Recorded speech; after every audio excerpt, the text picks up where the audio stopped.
Mayong gabi sa inyo mga igso.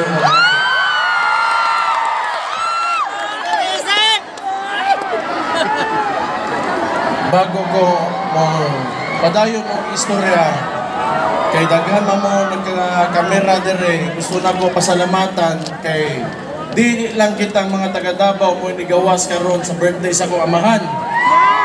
Sa inyong Tatay Digong, atay mga kaubanan sa tibuok Pilipinas. Doon na po tayo mga kaubanan sa laing mga nasod na nanggawas karon para mo celebrar sa birthday ni Tatay Digong.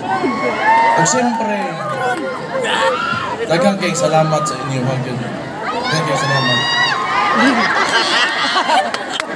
Lisod. Morning. Dili na kayo sa lisod para namo kami pamilya, kami mga anak, mga apo, yung igsoon, mga igsoon na niya. Di na kayo lisod na sa mua nga wa sa karon kay naaman mo. Salamat kaayo gid.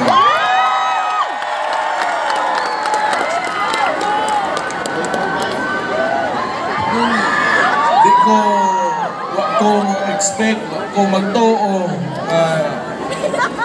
siguro yun akong amahan mo yung tawag yun siguro.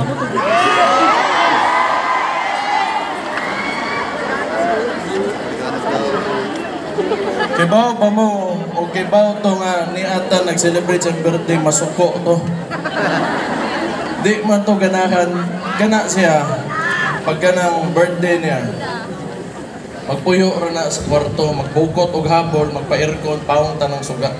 Di mo na sa ka-celebrate. Pero ipahibaw na lang nako niya.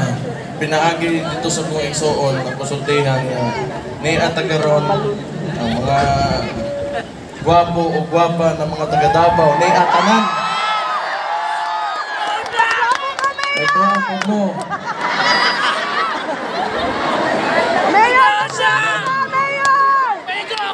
Bitaw ako ni nga butang sa mga di lalim lang, apreso mo man. Pero sige lang, kay gipili man na niya nga